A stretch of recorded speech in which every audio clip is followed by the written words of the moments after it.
जोंनि आंनि सायाव गोबां खोथा बुंदों बिथाङा आंनि सायाव ओरैबायदि खोथा बुंदों माने जेबो खोथा गाराखै आंनि सायाव बुंदों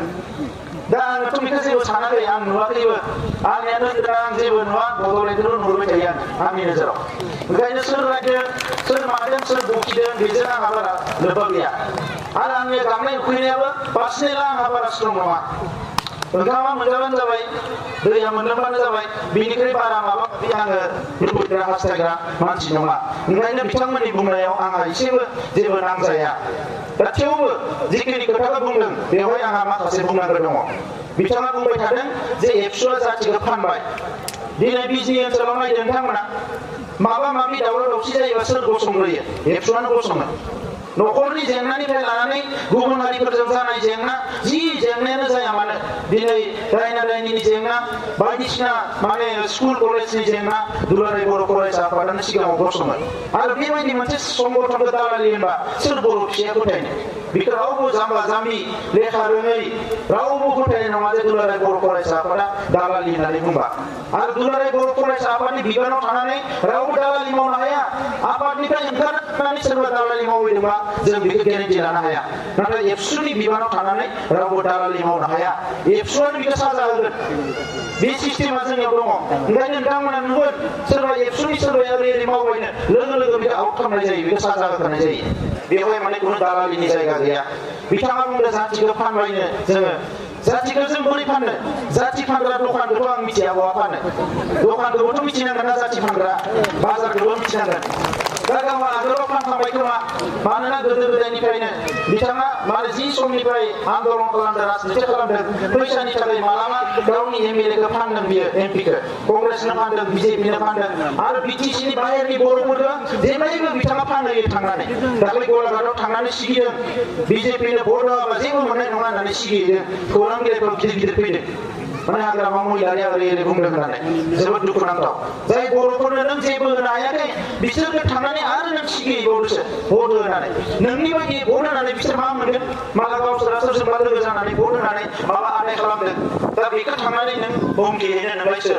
जोबोद दुखुनांथाव आरो दायो बुङो हारसाजों बिराद बुङो एबसु माने एनडिबि जाबाय एनडिबिखौ लानानै राजनिति खालामदों एनडिबिया सोर 8-10 बोसोर सिगाङाव बिएनसि दानानै ज' खामानि मावनायाथ' बिथाङानो बजबदोंमोन जेला जेबो खामानि मावनो होआसै एनडिबिया फैनानै सोमावसारबाय जों ज' जानानै सोमावसारबाय आरो एनडिबिखौ बिथाङा जेरैबायदि बुंनो नागिरदों दिनै मैया दाख्लै बुंदों एनडिबिया गोदो सोमला बसुमतारीखौ बुथारदोंमोन उमुखौ बुथारदोंमोन थुमुखौ बुथारदोंमोन आरो बे मोनसे जाथिनि थासारिमोन बुथारनाया सोर बुथारजायाखै सोर बुथारदों नोंथाङाबो बिएलटि जानानै आखायाव मा गाइखेर लानानै आन्दलन खालामदोंमोन नामा सिफुं लानानै आन्दलन खालामदोंमोन नामा थुलुंसि बिफां लानानै आन्दलन खालामदोंमोन नामा नोंथाङाबोथ' सिलायहैदोंमोन नोंथांनि गुलिजों नङाबाबो नोंथांनि लावथिजों सोरनिबा बिखुङाथ' गोजा जादों सोरबाथ' थैदों बेवहाय नोंथाङा जेरै बुंनो हायो दा दिनै बर' हारियाव खौसेथिखौ नांगोन ना नाङा गोजाम गारायखौनो नोङो दोनबाय थानानै बर' हारिखौ थेर बेथेर खालामनो नागिरदों ना गोजाम गारायखौ थिग खालामनानै हारियाव खौसे लाबोनानै हारि दानो नागिरदों जों मानो बावगारा जोङो बिएलटिआ सोरखौ बुथारदों एनडिबिआ सोरखौ बुथारदों एबसुआ मा मावदों सोर मा मावदों बे जाबाय बर' हारिनि मोनसे जारिमिन बिदि होननानै जोंनि हारिनि गेजेराव नों एनायखौ दोनबाय थानो नामा अब्लाथ' जों साननो गोनां बायदि जागोन जे रन्जन दैमारि बिथांखौ जेलनिफ्राय नोंथाङानो बरनाखिसै दाख्लै दिनै थैजासे जेल जानो गोनां जाबाय सागु सेंग्राफ्रा थैजासे जेल जानो गोनां जाबाय बिसोर सोरनि थाखाय मावदोंमोन रन्जन दैमारिया गावनि उदैनि थाखाय मावाखैमोन दिनै बिथाङा गावनि उदैनिल' मावनोबा जि समाव बिथाङा एमए पास जादोंमोन बै समाव एमए पासनि अनजिमाया हारियाव जोबोद खममोन बिराद गिदिर अफिसार जानानै आराम संसार जानो हागौमोन बिथाङा नाथाय बेखौ गारनानै गावनि जिउ मोनसेखौ बावनानै दिनै आन्दलन खालामबाय हारिनि थाखाय बे फिसा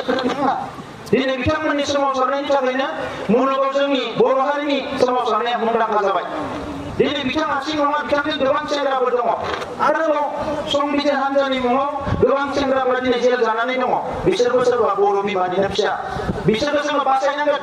गावबा गावनि थाखाय थाङाखै बिसोरो दिनैनिफ्राय 50 बोसोर सिगाङाव फोसावनानै होबाय हारिया थांनांगौबा जांख्रिखांनांगोन सोमावसारनांगोन गोदान जोलैफ्रा फैदों आरो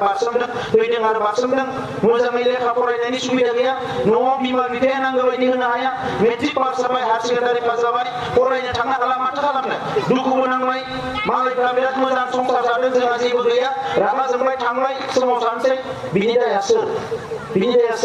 नोंथांमोनाबोथ' बिनि दायनिगिरिखौ लानांगोन दिनै जाय सिसफायार खालामग्रा एनडिपिफोर बिथांमोना हाफाय नाजादों माबायदि जेंनाखौ सुस्रांनो हायो एनडिपि खोथा बुंदों मैया दाख्लैसो संबिजिर हान्जानि साब्रैबो दावहानो लालायबाय बिटिएम हान्जायाव होमबा नोंनियाव एनडिपि गैया नामा सोरखौ खर' दांनानै हिसाब खालामनो नागिरदों नोंलाय बेवहायबोथ' नों बिटिएफ भट होग्रा थागोन ना बयबो माने बेयाव मोनसेफोरावबो दंखाया एनडिपि फेमिलिनिबो थागोन बेयाव बिएलटिनि फेमिलिनिबो थागोन आरो जोंनि फेमिलिया एनडिपि बिएलटि एबसु बिपिएफ राननाय नङा 15 लाख बर' हारिनि मोनसे फेमिलि न'खर बेयो जोंनि बर' हारिनि आरो बेखौ नोंथांमोना दिनै राननो नागिरदों बोखावनो नागिरदों गोनां आरो गैयै नङा होमबा पावार गोनां पावार गैयै फैसा गोनां फैसा गैयै बिपिएफ नङै राननो नागिरदों बेबायदि रानोबा बर' हारिया थेर बेथेर जागोन दा ओंखायनो हारिखौ जों खौसे खालामनांगोन आरो बिनिखायसो जोङो खाथियाव थांनानै रन्जन दैमारि गबिन्द बसुमतारि धीरेन बर'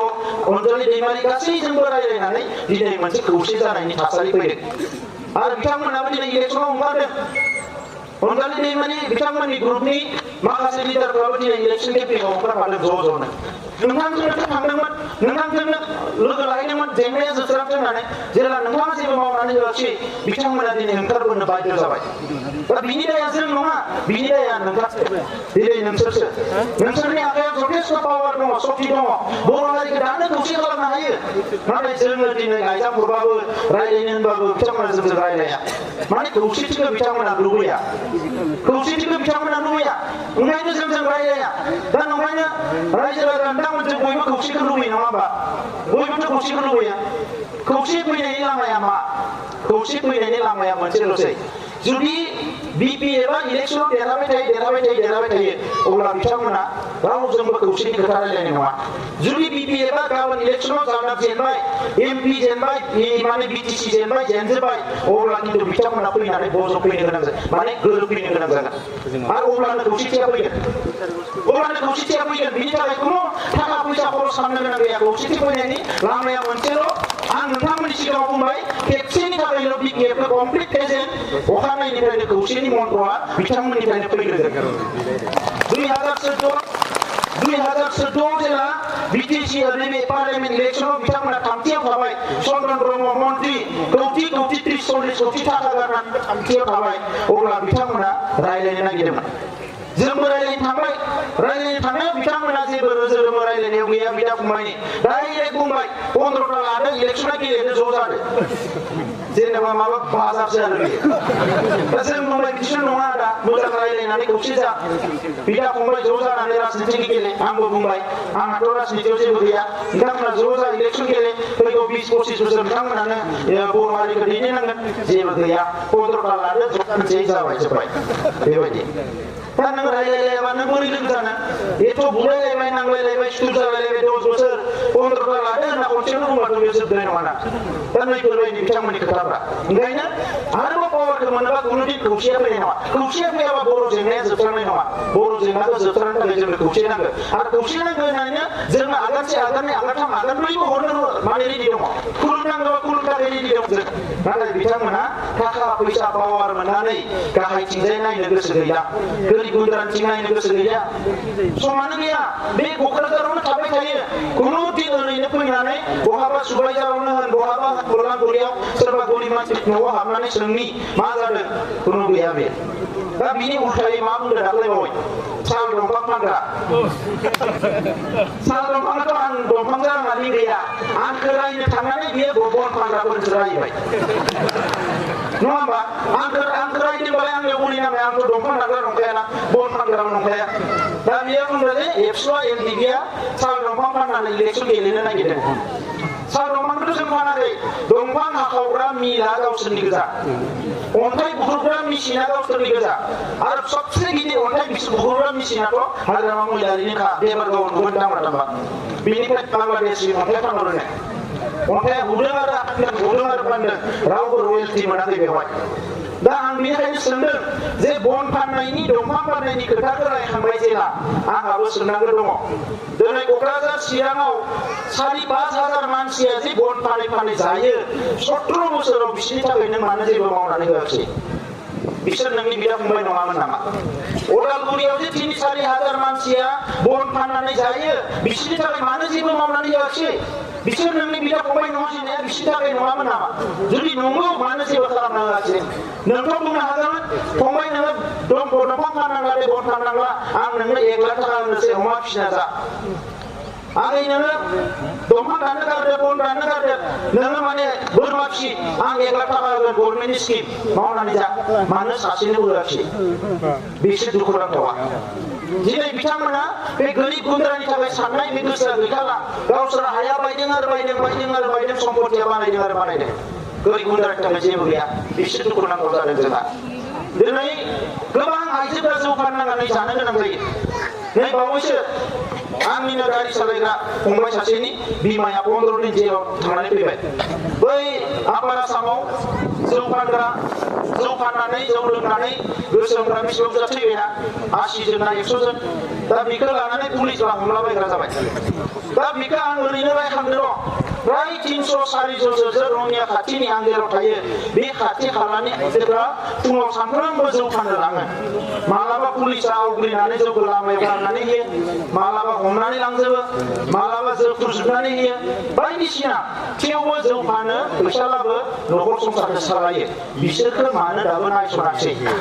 क'क्राझार टाउननि गावसोरनि खाथि खाला बे बाथिपारा माबा माबि गामिफ्रावनो दाबो बर' आइजोफ्रा जौ फानना जानो गोनां जायो मानो बिसोरखौ नायसनाखै दाबो बिनि थाखायनो जों आलादा रायजो बिथांमोना दा गोरिब गुन्द्रानि थाखाय बिथांमोना जेबो गैया आइजोफोरनि थाखाय जेबो आसनि गैया आबादारिफोरनि थाखाय जेबो आसनि गैया बावैसो स्प्रे मेसिन माने साप्लाय होनायनि नामाव कौटि थाखा जाबाय बिसोर मुसारिफोरा ना मुसारि माने नामाव कौटि थाखानि साप्लाय खालामबाय फारसेथिं भारत सरकारा मुसारिखौ फ्रि होयो मुलिखौ फ्रि होयो जेसेबां नांगौ बे फ्रिखौ लाबा बिसोरो बिटिसिनि फैसाखौ गारनानै साप्लाय खालामनानै फैसा जानांगोन नालाय आरो बेखौ दायो मा खालामदों न' लांना दोनफैदों बिसिडिसि चेयारमेन माबा माबिनि न'आव दाख्लै आङो बे सिकेआवसो खोनादों आरो दानि बे गुनेश्वरा बुंनाया खुलुमोदों होननाया बे सिकेआव जादोंनो माने सेल्फ हेल्प ग्रुपफोरखौ लिंबाय फैसाया जासिबाय माने समायखिरा लाहोबाय होमबासो फैसाखौ होगोन माने बन होगोन होननानै बेबायदि ओरैबायदि दुखुनांथाव दा बेजोंनो खोनाबोदों मुसारि दोनदोंनो सोरबा चेयारमेननि न'आव माबा माबि दोनदोंनो इलेक्सनाव राननो गोजां बोथोरानो बारलांबाय दासो कम्बल रानबा बोरै जानो नङा होमबा गोजां बोथोर बारनानैसो दायो कम्बलखौ रानदों दाख्लै साइकेल रानदों सिकेआव रागा लाबाय खोमसियाव साइकेलखौ रानबाय दानिया फट' खेबनानै सेंग्राफ्रा बुंहरबाय सार मा खालामदों हमनानै पुलिस दोनसै नामा होननानै आं दा साइकेलखौ लांग्रोजोबथोंसै दे होननानै साइकेल मोनग्राफोराथ' एटलिस्ट लाब जागोन ना हमनानैथ' जेबो जानाय नङा सासे मानसिया लकाव थागोन फैसा होनानै ओंखारगोन नाथाय साइकेल खिनिया खानायाव सेवगोन ओंखायनो साइकेलखौ मा खालामदो साइकेलखौ माबाथोंसै लांग्रोथोंसै जों जेबो खालामाखै साइकेला मोनबाय मानसिफ्रा दा नैबे काजलगावआव बिराद बुरजा ट्रेक्टर दोनदों ट्रेक्टर बेखौनो देखाय भटखौ बिगोन दायो जोङो ट्रेक्टर होगोन होननानै बे क'क्राझारावबो दङ रायजो राजानि थाखाय लाबोदोंबा रायजो राजानो नाङो बिसोर इलेक्सनखौ नेबाय थादों दा बुंगोन हां नायनानै बिराद काजलगावआव ट्रेक्टर दंना गैया जों ट्रेक्टर होगोन भट होगोन नैबे बिसिनिया नांथ'आ दा गावनि मानसिफोरखौ अनोबा गावनि मानसिनि थाखाय खामानि मावनोबा मानो इलेक्सनखौ नेनानै थायो दैज्लां मेसें मावबानो जायोना जों बेखौनो लुबैदों दाख्लै बावै आं नुदों टिभियाव ओंखारदों सनमान ब्रह्म बिथाङा बिराद हौरा लेक्सार होदों एबसुखौ रायदों बखिदों एबसुआ ओरै बुंदों होननानै लामा बानायदों जोङो दालां बानायदों जोङो हाग्रामा ब्रिजखौनो रायखांबाय थायो हाग्रामा ब्रिज जों बानायदों हाइ कुवालिटिनि बानायगोन माने दुनियाव नैबे हाग्रामा ब्रिजआनो फार्स्ट दुनियाव दालां नामा बियो जेरैबायदि रायखांदों जेनेबा दुनियाव दालाङानो गैया आरो बेनो फार्स्ट दालां माने बेनिख्रुइ मोजां दालां जालांजोब्बाय इन्डियायाव नोंथांमोनानो बेरायो फरेनाव नुवाखै होनबा दालांफ्रा लामायाल' बेल' लामा नङा गासै लामा जाजोब्बाय हाजो खंखर अरुणाचलावबो लामाया जाबाय बेखौ लाना मा गोग्गानांगौ दङ नोङो साफ्रोमबो बर' मानसिखौ गावनि आथिङाव गसंनो हानाय खालामदों बेखौ हिसाबै दिनै काजलगाव समस्थियाव एमएलए समस्थियाव देबरगाव समस्थियाव साबेसे ओंखाम मोनजायै मानसिखौ माने ओंखाम मोनजानाय खालामदों हाग्रामाया बेखौ हिसाबै जों अब्लासो जों गनायगोन बर' हारिनि मावबाय होननानै दा नैफोर खोथाफोरखौ दिनै माने रायज्लायनानै फोजोबनो हाया रायजोफोर दा ओंखायनो आं ओरैनो नर्मेलि रावनिबो हेंथायै खोथा बुंनानै मोजां मोना ओंखायनो बेफोर खोथाखौ बुंनो लुबैया नाथाय थांनानै गलाघाटआवबो रायहैबाय जेराव जोंनि जेबोआनो गैया बेवहायबो थांनानै बुंहैबाय एबसुनि आफादगिरि प्रमद बरुवा दालाल बेफारि माबा माबि दा बेखौ मानो बुंदों आंल'सो मिथिबाय इलेक्सनावथ' फैथारनांगोन बे फैयाबा रायजो राजाफ्राथ' मानो फैयाखिसै सानगोन फैबाय जेला लेक्सारखौथ' होनांगोन दा लेक्सारा मा होनो लेक्सारानोथ' जेबो गैला आं नैबे स्कुल कलेज बानायबाय आङो एसेबां साख्रि होबाय आं एसेबां साख्रि होबावगोन आं एसेबां आइजोफोरनो लन होबाय आं एसेबां आबादारिखौ नायबाय आं एसेबां गरिब मानसिफोरखौ नायबाय बेफोरखौथ' बुंनो हाला ओंखायनो बियो आधा घन्टा लेक्सार होयोबा 25 मिनिटखौ आंखौनो रायो बेनिफ्राय 5 मिनिटखौ माबा मोनसे बुंनानै आमार उन्नति राजनिति होनना बुंनानै लेक्साराव जोब्बाय आरो बेल' नायबाय थादों नोंथांमोनाबो नाय मालाबा मैया थांदों माबायाव सनितपुराव हेलिकप्टार लानानै थांबाय नायबाय जे रावबो मानसि गैया लांदां सियारा थांनानै एकदम गोसोम जानानै मोखाङा ओंखाम जाबायनो ओंखाम जाखांना फैनानै मिटिंआव लेक्सार होबाय माने रायनोबो मोनलानो मानोबो मोनलानो रायजोफ्रा दुखु मोननो रायबा आं दिनै रायला ज' जाखाबायबा दे गला होदों होननानै बेयाव जोब्बाय सनितपुराव जे 3 लाख मानसिया हा पाट्टा मोनाखै बेवहाय जे पन्सायतआवबो गैया गोबां जेंना जानानै दङ बे खोथाफोरखौ बिथाङा जेबो रायखाङाखै बै ओनसोलाव जे स्कुला प्रभिन्सियेलाइज जायाखै मास्टार मोनाखै स्कुला लेखा मोनाखै लामा गैया हस्पिटाल गैया बर' हारिनि मानसिफ्रा बेसेबांबा साबजाला सहायनांगौ जादों बे खोथाफोरखौ गंसेबो बुङासै थोंजों हेलिकप्टाराव गाखोबाय ब्लक फैबाय बे इलेक्सन बोथोर फैबा हेलिकप्टार गाखोनायाबो मोनसे फेसन जाबाय बिसिना माने भटखौ होदा हो हेलिकप्टार गाखोनाय दा जियानो जा रायजोफोर हेलिकप्टारखौ गाखोनायखौ जों गाज्रि मोनाखै नाथाय आइ आफानि फैसा लानानै बेबायदि हेलिकप्टार गाखोनाया बारा मोजां जायाखै जि हारियाव दिनै बेमार नायजानो हायै मानसि दङ दिनै सोरहाबा उदैयाव अन्थाइ जादोंनो पाथर बेखौनो हस्पिटालाव लांनो हाया माने फैसा 11,000 नांगौ बिनि थाखायनो नेयै उदै सानानै थैलाङो आरो बेबायदि जाथियाव सोरबा सासे लिडारा हेलिकप्टार लाना बिरबाय थागोन बेखौ समायनाय नुवा समाया नङा होमबा बे दुखुनांथाव दा नंखायनो रायजोफोर आं गोबां खोथा बुंनो सानासै इलेक्सन बोथोर भटखौथ' बयबो होखागोन होनोबो नांगोन आरो खौसेखौ जोङो बयबो लाखिनांगोन जौगानायनि थाखाय बयबो खामानि मावनांगोन आं नोंथांमोनखौ